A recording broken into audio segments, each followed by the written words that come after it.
this lifetime. Yeah. But they don't have bodhicitta.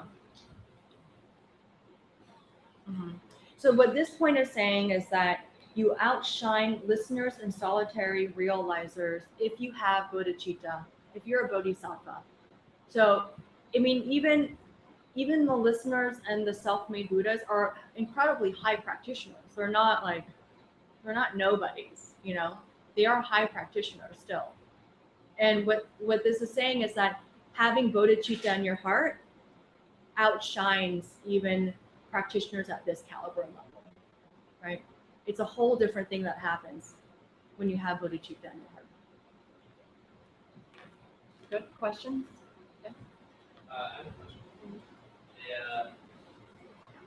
Like if you were to reach nirvana, you're out of the cycle of suffering. Like you're out of samsara, and you're saying like at that point you have lost the chance to have bodhicitta in your heart. Like, can you still get it?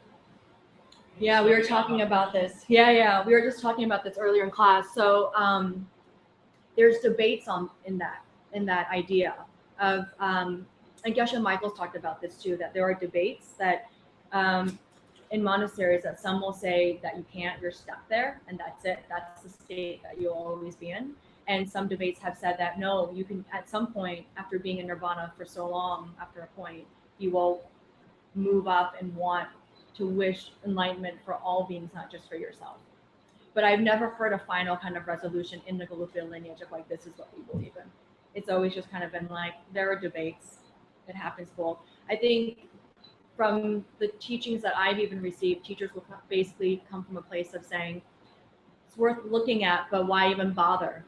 You know, because for them, it's just go for the top. Like, why even try to go halfway? You know, if you're going to be doing it, just go for it all the way. And that's kind of the way it's been circumvented for me. But I mean, personally, I can't think of a way to get to nirvana without having bodhicitta. Yeah. Without Sure.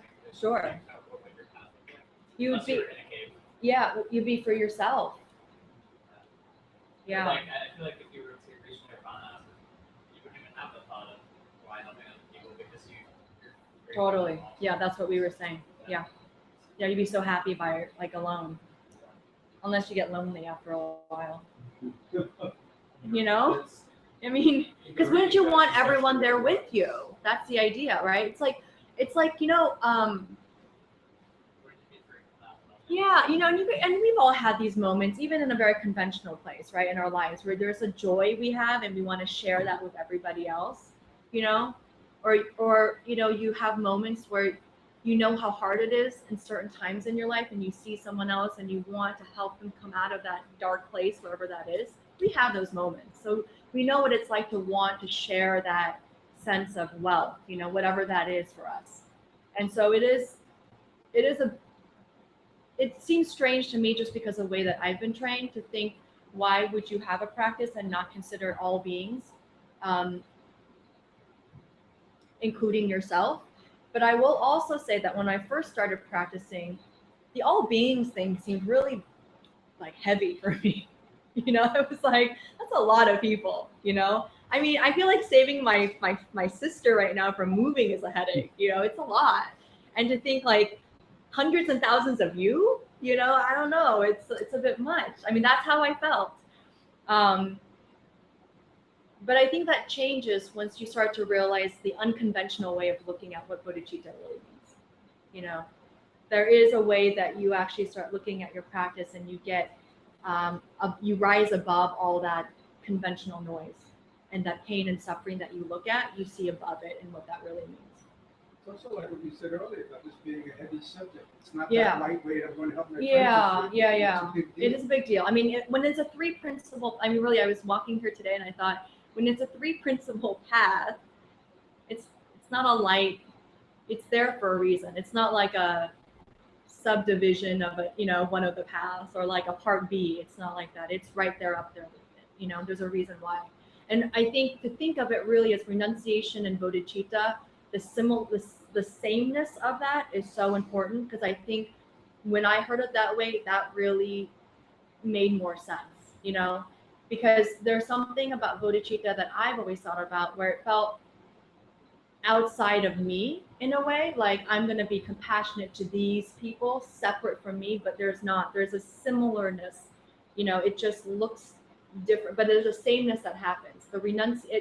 Bodhicitta comes so much from renunciation that when you feel that for yourself and you start feeling it deeply for yourself, it just seems so natural to see that in everyone else. Like we're all suffering the same, right? Like Geshe Michael has talked about, it's like being on a plane, and you're like, and I think about this too, like when I was traveling recently, especially in this last year, but when we were going to Malawi, I was on this plane thinking, I wonder what it was like for those people to be in a plane crash, and dying on a plane and what that would feel like, and the fears of that. And Geshe Michael will talk about how it's like we're all on a plane and we're crashing. We're on our way down. That's what's going on right now. And yet we're like fighting for stuff on the way down. Like, that's mine. No, that's mine. I want more of this. It's kind of ridiculous because we're all going to die. And yet we're, being all stingy and weird and protective and, whatever that is. You can eat that bag of peas. Yeah, I know, right? Right? Yeah. It's strange if you think of it that way. So, yeah, I mean, it's, so really looking at what is that, the sense of bodhicitta and what that really means, I think it's something to sit with a lot. It is a heavy topic. It is not like love and being kind and being gentle and understanding. It can look that way for sure, absolutely. But the intention is much deeper than that. It's like, I am going to save all these people. That is my intention and motivation. And it can come from a place where it's like, you know what? I don't have the capacity to do it today, but I'm going to work my damnedest to get there today and tomorrow and every day. And you start thinking that way. And that's when you start getting to a place even where you start having renunciation. You think about it all the time. You see it all the time, and hopefully you don't have a lot of bad things that happen to you where you're really being hammered with it. I mean, I hope that doesn't happen, but that happens to a lot of people where they see, and even with that too, I know people that have traumatic things that happen in their life, and it's like you see them at the tip of renunciation and then they fall back again and they don't want to go there, and you think, how is that possible with the stuff that's happened in your life? But it's scary. It's a scary thing to tip over and to think about the idea of all this stuff doesn't matter all of a sudden, and it goes into like, who am I? What am I? All the way we identify ourselves and what we do in our life, it really changes things a lot. Yeah. Okay. Number 4, can we say Gewa? Gewa. Chungse. Tekchen. Gichu. Gay is good. Wa is D. Chung Se is tiniest. Tekchen is Mahayana. Gi is of. And Chu is Dharma.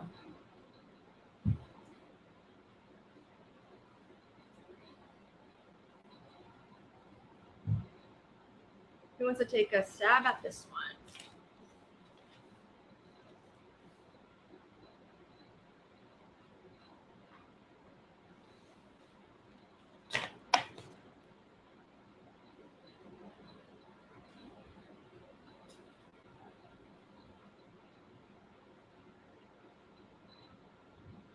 The tiniest good deed that you do is Mahayana Dharma if you have bodhicitta.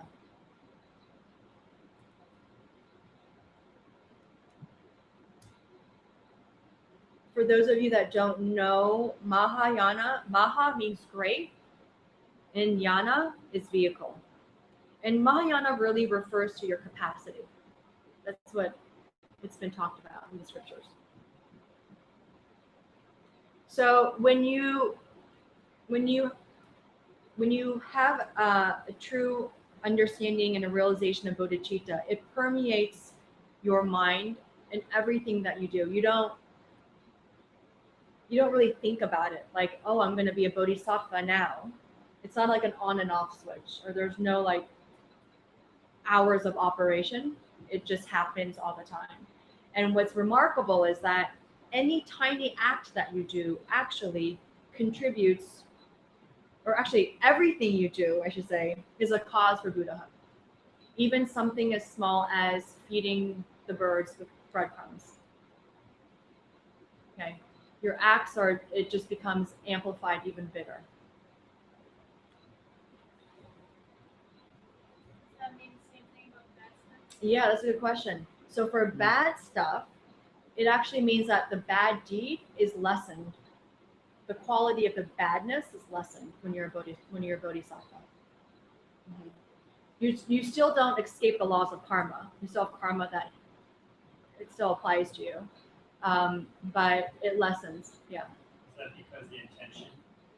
It's because of your. It's not just your intention, because you can be a bodhisattva and do something with bad behavior, right? Like your true bodhisattva, your intention is always to seek enlightenment. Yeah, but there are. So you've always got that as intention. Yeah, but you're also human. Mm-hmm. You're so human. You're still in the suffering realm, you know. You still have afflictions. Yeah, you still have afflictions, unfortunately. You know, you could still lose your temper. All those things can still happen. Yeah. But you also, at that point, are probably purifying your karmas rather quickly, because you know, and you're lessening the degree of it, the power of the karma. Yeah. But it's one of those things too. It's like, yeah. So what, you know, it's like once you're in that stream of being a bodhisattva, you will stay in that stream, and then you'll just continue moving forward in that stream. That's the other thing about when you see the direct perception of emptiness. We didn't talk about this last week, but when you see the direct perception of emptiness, the minute that happens, you basically are into a channel, a stream where it's just about time. It's just a matter of time until you reach. Well, if you have bodhicitta in your heart and you have the direct perception of emptiness, it's just a matter of time until you reach enlightenment. Like you can't go back like in Monopoly. There's no like go back 5 steps. It doesn't work that way, right? So that I think that's something very remarkable and powerful. You know, knowing that once you're in it and you're good, and you just kind of, I wouldn't say you cruise, but at that point you're probably cruising along. You know, so it's sort of like you've got the bad habit. Yeah. Someone cuts you off, and you get mad at them, but before you became a bodhisattva or wanted to be, you get really mad. Yeah. I guess afterwards, maybe it's Yeah. just you have that ingrained habit. Sure. I get mad at you. Yeah. So I'm like, Yeah. I shouldn't get mad. And the thing is that when you get mad in that way, why do you usually get mad? There's usually a fear, right? Or like there's an egoic thing that happens, right? You either get scared, and that's why you get mad, you know, if someone's cutting you off on the road, or you get mad because it's like, how dare you, right? Comes up, and you know, that sort of thing comes up. But that doesn't happen. Yeah. Once you have the direct perception of emptiness, your reality is completely different and it shifts. Yeah. Okay. Number 5, can we say Gelse? Gelse. Ki? Ki. Chupa. Chupa. Gelse is another way to say bodhisattva. Ki is up, Chu is la, and Pa is activity. So this is the smallest action as the activity of a bodhisattva. It's very similar to number 4. It's a variation of it. It just has a slightly different flavor, but it's like splitting hairs, to be honest. It's very similar. And this is really just saying that your actions, that all of your actions and your activities is of a bodhisattva activity. That's what it's saying.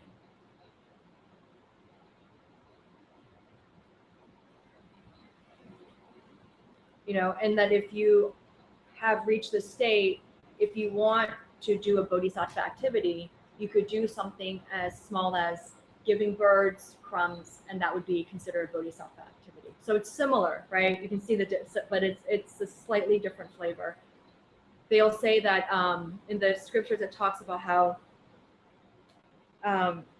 when you it's like a world-shaking activity as a bodhisattva to give birds crumbs. Like it becomes a world-shaking thing because when a bodhisattva, when every time that a being reaches a state of bodhicitta, they'll say that the world jumps, like for happiness, it kind of vibrates or shakes. That's what you'll hear. So the acts of a bodhisattva has that world-shaking kind of quality. It's interesting the word thought here meaning activity, and remember before we had senpa, That's right. Mind warrior. Yeah. So it's like warrior activities seem to be somehow Interact. word into that. It's kind of interesting. We're thinking about trying to find a way to have Tibetan classes. You guys are interested? Okay. Yeah, yeah. Okay, so I'm gonna send an email out and get a sense of. I was just, we were just talking. I was like, I do Tibetan classes.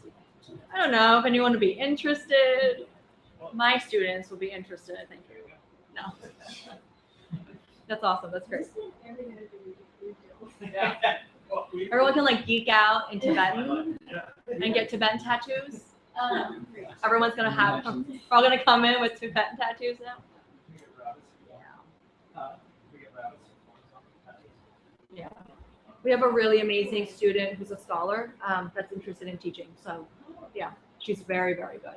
In fact, it's funny because some of the things that I don't know, I'll hear old recordings and I can hear her voice, and you're like, oh, that's right. I'll write that down. So, really good. Okay, number 6, Sangye, Namki, Sesu, Gong. Sangye is Buddha. Nam is a plural. It pluralizes, well, by them. Se is son. Su is daughter. Ngong is consider. So this is saying the bodhisattva is considered by the Buddhas as their son or daughter. So the idea is that, you know, if you were to go home tonight, for instance, right, and if you've got bodhicitta in your heart, the Buddhas will look down and say, oh, we have a new daughter, you know, tonight, or we have a new son. So it's that idea that you become like a son and daughter to the Buddhas, which is, I think, really sweet. It's a very sweet way to put it.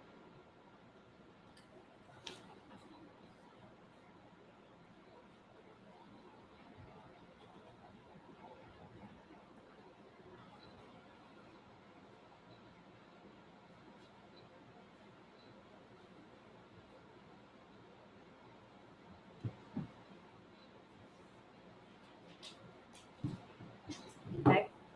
Number 7, Jangchu, Sempa, Namki, Pandu, Hong.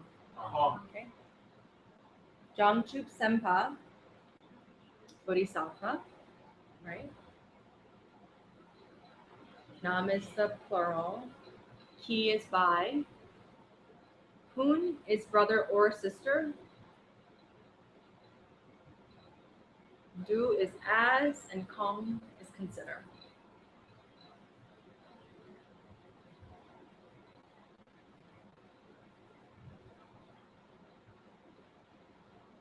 So this one is all the bodhisattvas consider you as their brother or sister. So you become a member of the bodhisattva family. It's like the special gold member club. Yes? Would you say it's automatic that if you have bodhicitta, you are a bodhisattva, or is there still something else that has to happen? Yeah. No, it's the same. Yeah, Simultaneous. yeah. Remember we So talked you about it. become a warrior. Yeah, the moment you actually have the mind, the moment it has bodhicitta or your heart, your mind and the heart in Western medicine is the same, right? Or not, Eastern medicine is the same. Like if you ever go to acupuncturist, my acupuncturist will always talk about my mind, but she points to my heart when she talks about my mind. So, so the moment you have a sense of bodhicitta is when you become a bodhisattva, in that moment. Yeah.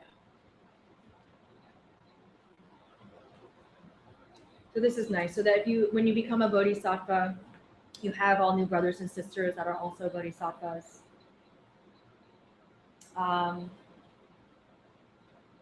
You kind of essentially almost have like a different kind of family. But you're actually at that point almost like a different kind of person too, is how it's explained. Number 8, Tekchen, Lashu. Tek is Yan. Oh, yeah, Yana. Tek is Yana. Chen is Maha, so that's the Mahayana. Remember, we're reading backwards in Tibetan. La is into, and Shuk is entered.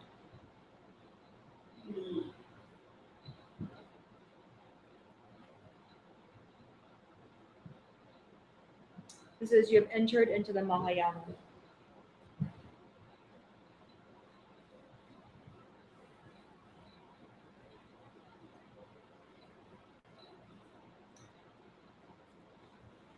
So technically, until you have the true moment of being a bodhisattva, until you have bodhicitta, you're technically actually a Hinayana practitioner until that point. When you've reached that point where you're actually a bodhisattva, that's when you can technically say that you're a Mahayana practitioner. Yeah.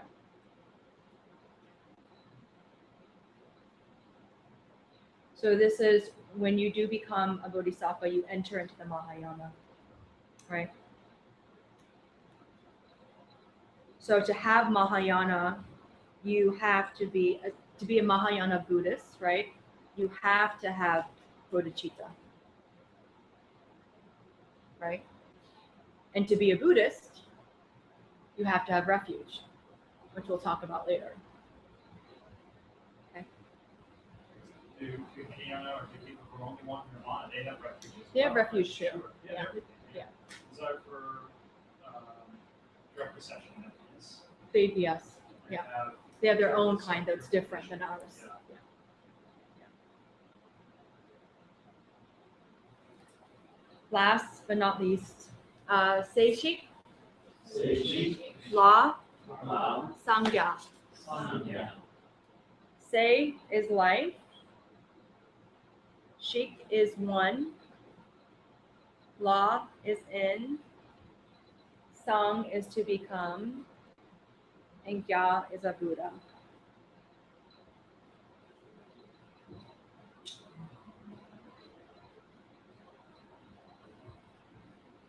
Okay. So if you have bodhicitta, you can become a Buddha in one life.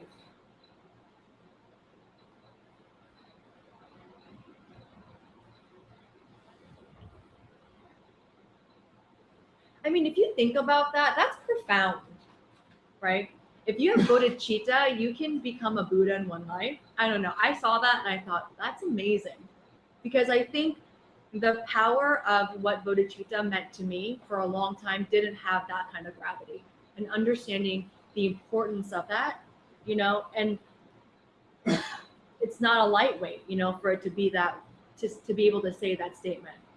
That basically you're looking at bodhicitta, and what it's saying is that bodhicitta is a method and vehicle that allows you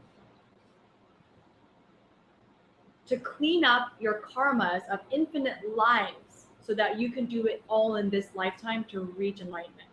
That's what bodhicitta does for you.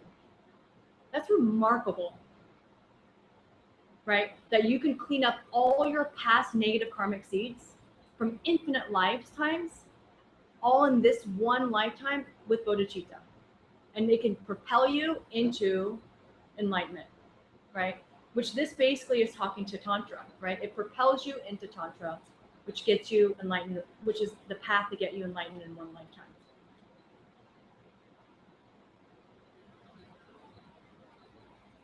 That's an amazing thing.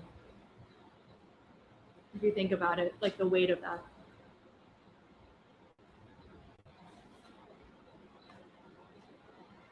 Are there any questions? It's heavy. I think that's heavy. I don't know. That blew me away. I have this sticky note on my laptop that I always look at, and I wanted to share it with you. It's like my Instagram post live. It's a quote that came from a teaching a couple of weeks ago that I remember reading somewhere. It says, "Give to people and you will receive. Keep your morality and you will have bliss." So, renunciation can be a bit of a downer, and we've talked about that. Not really an upper, that's for sure.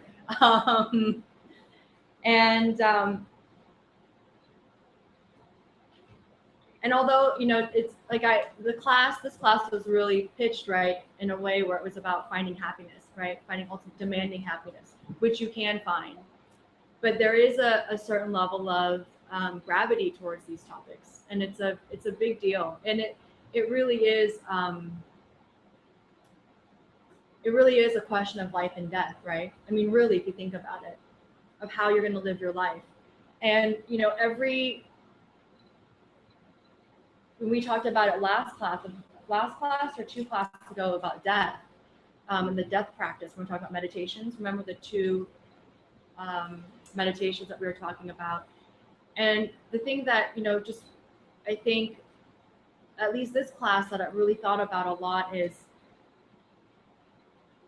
it's time to spend, like for me even, it's like the time that you need to start focusing on, or realizing it's time to focus on other people. There's a lot of time most of us spend thinking about ourselves.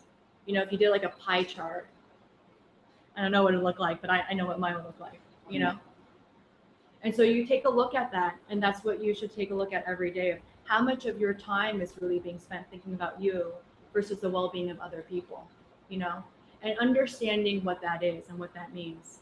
Because the practice of what bodhicitta means, just get into the practice of that, of giving and helping and wanting to help other people. And sometimes, it could be something as simple as, when you're giving money to someone who's homeless, you have this money where you have this moment where you think, I intellectually understand that this person is living a samsaric life, and that I understand what that means and what that person needs to have in order to be out of that state of suffering. But in this moment, the capacity I have is only by being able to give this person food or money or water, whatever that is. But my hopes is to be able to have the capacity someday to be able to save even someone like this, or to teach someone like this what they need to know to get out of samsara, right? It can even start with that thought process, where you don't need to be going out and talking about samsara and going to enlightenment and taking everybody with you. You might, don't do that. There is a skillful means with bodhicitta of knowing how to do that skillfully. And it does look like compassion. And it's okay that it looks like compassion. I'm not deferring you from being compassionate, but start to understand and really think about, what are they really suffering, And you can even do exercises where you look at your partner who may be complaining all the time, and you just give them everything that they want, and it never ends. And that's where it's samsara. I mean, not your relationship. Well, maybe, but anyway, right? It never ends. Or it's the same thing with your boss, or the people you live with, or your neighbors upstairs, whatever it is. So it's not an easy path, and I think today we went into depth to be able to understand the weight of it, but it's something to think about. And don't be hard on yourself if you don't think about it all the time, but consider that in your life, of how much are you thinking about the well-beings of other people? How much are you motivated to want to help them out, right? Like where does the whole, thinking about number one take into place? Does that happen? And does it happen even in your work life? We do it in work.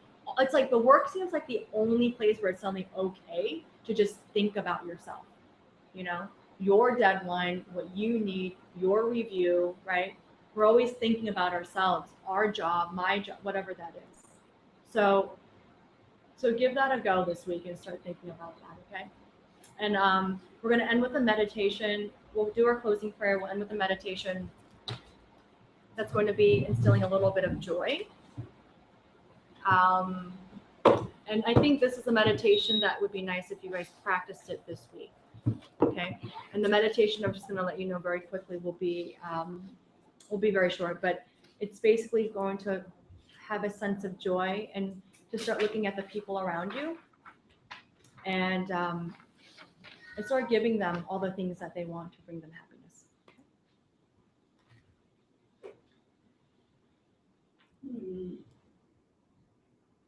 Sashi Puki Jushing Netokcham Riralin Shilin Gimpadi Sange Shindu Mitewadi Jogunamda Shingha Juparsho Idam Guru Ratnamandala Kamyatayami Kewati Gelokum Sunam Yeshe Sotsokshin Sunam Yeshe Lejumwe Dhamma Kuni Toparsho.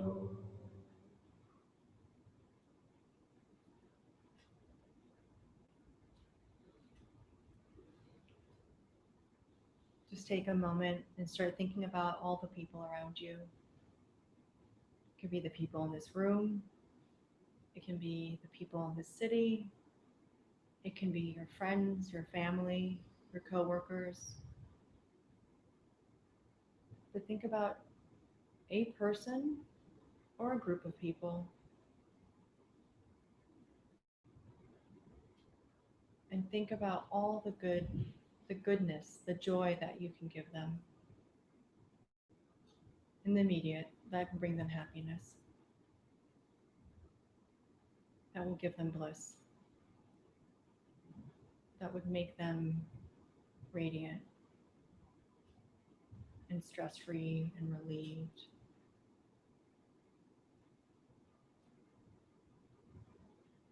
Just give it to them all.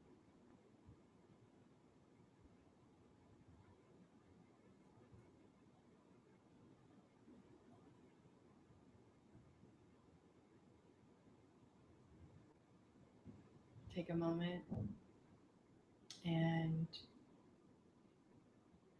rejoice in being in class tonight. Pat yourself on the back and give yourself a nice hug for coming to class, knowing the extraordinary karmic seeds you've planted for the future.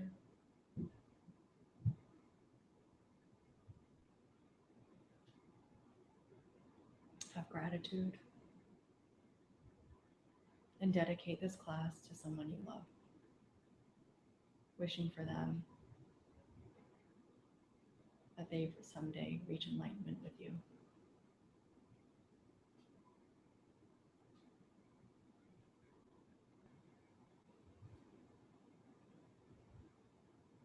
Okay. Thank you. Thank you. Gene. Thank you for taking